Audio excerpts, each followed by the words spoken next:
Bonsoir à tous, j'espère que vous allez bien. Un petit coucou à la veille de la nouvelle lune pour vous dire que demain, tu veux monter Pedro? Allez viens, regardez qui est là avec moi.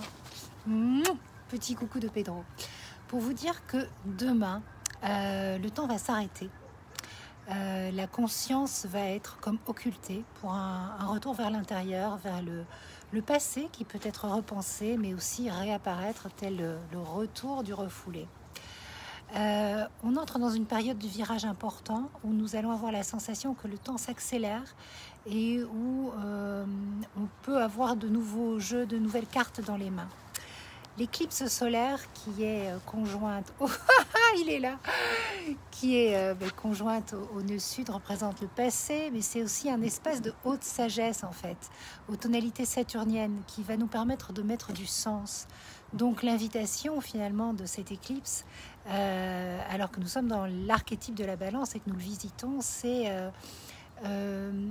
d'aller dans cette essentialité de Saturne.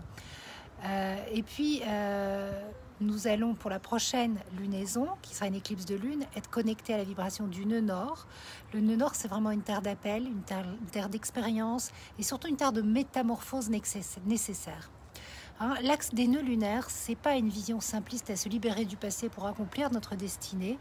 C'est un lemniscate, comme le symbole de l'infini, ou un ouroboros, symbole d'éternel recommencement, de continuité, de réunion cyclique des contraires. Donc c'est une période très riche de sens qui s'ouvre, de hasard, de synchronicité. L'esprit croise la matière, l'apathie se transforme en mouvement, comme le dirait Carl Jung, et nous conjuguons le présent avec le passé comme repère et le futur comme appel de l'âme. Et ce qui est très intéressant aussi, c'est que l'éclipse va se former sur Eris. Eris, c'est le symbole de la division. Donc je vous prépare un autre post pour vous en parler demain parce qu'il y a vraiment beaucoup de choses à dire. Eris est dans Bélier depuis très longtemps. Nous sommes toute une génération à avoir Eris en Bélier. Mais Eris, en ce moment, le symbole de la discorde et de la division, se fait particulièrement sentir puisque le nœud nord est pile poil conjoint à Eris en Bélier. À demain pour la suite de ces aventures célestes. Je vous souhaite une très très belle lunaison.